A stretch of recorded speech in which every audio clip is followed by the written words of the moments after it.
Pemerintah memastikan tidak menyetujui pembahasan RUU Haluan Ideologi Pancasila atau HIP. Namun demikian, sebagai gantinya, pemerintah mengusulkan RUU Badan Pembinaan Ideologi Pancasila atau BPIP mengatur lembaga yang bertugas untuk mensosialisasikan Pancasila yang sudah final.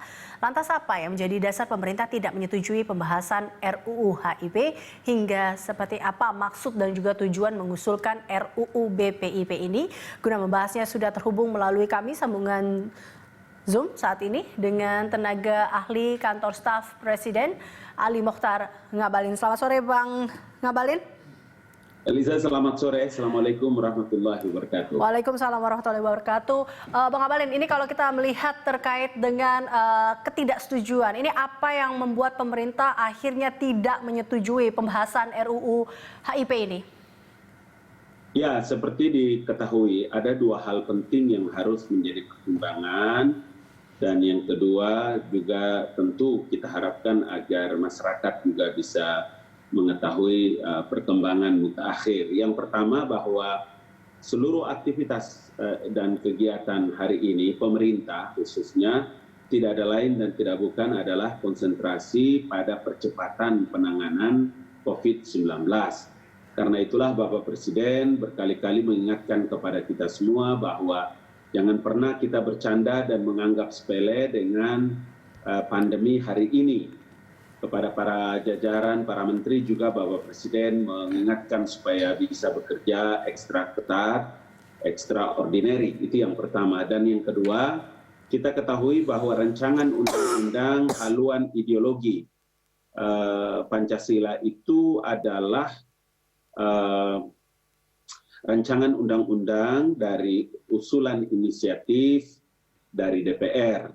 Dan kita ketahui bersama pula bahwa tentu dalam kebijakan-kebijakan publik yang diambil oleh Bapak Presiden tidak lepas dari mendengarkan aspirasi yang berkembang di tengah-tengah masyarakat.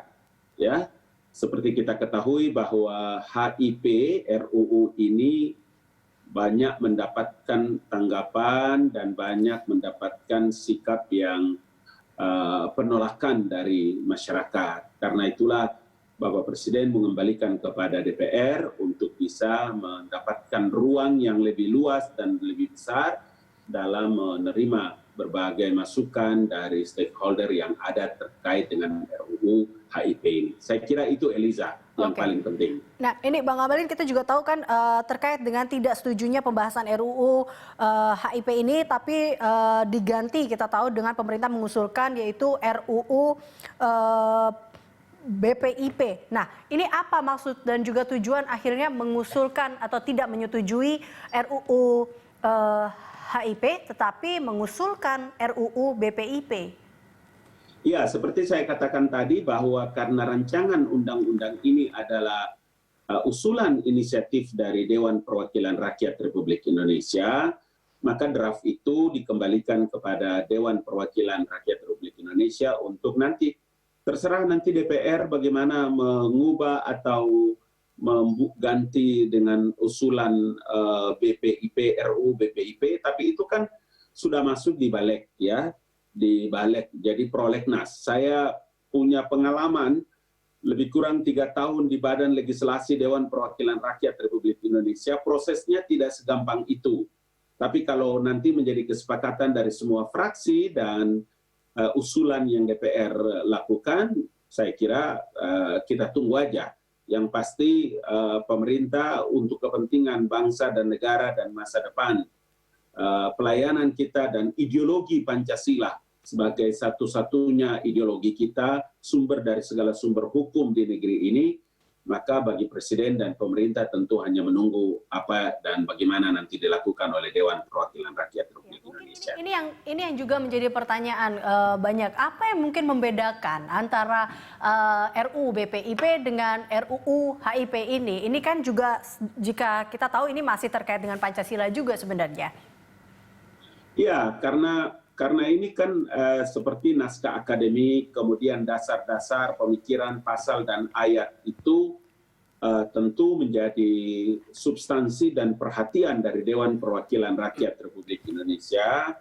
Maka nanti kita akan lihat apakah rancangan undang-undang HIP dan BPIP itu menjadi substansi dari lembaga BPIP, nanti kita lihat lagi bagaimana nanti teman-teman ya di Balik dan di semua fraksi dalam sidang paripurna memutuskan dan menetapkan seperti apa. Tapi yang pasti saya ikuti perkembangan. Kalau beberapa menit, beberapa jam yang lalu banyak sekali di media sosial itu yang terus menyebarkan berita bohong, berita yang penuh dengan kebencian, seakan-akan bahwa HIP itu segera disahkan pada hari ini. Ini semua berita bohong yang sungguh sangat tidak bagus bagi kepentingan publik ya, gitu Mbak Eliza. Baik, karena terkait dengan HIP ini ternyata tidak ya Pak ya, tidak disahkan sekarang ini ya, seperti itu ya Bang ya. Mungkin sementara RUU baik. itu ya begitu. Baik, terima kasih Bang Ngabalin telah bergabung bersama kami. Pemirsa, Ali Mokhtar Ngabalin, tenaga ahli kantor staf Presiden. Terima kasih.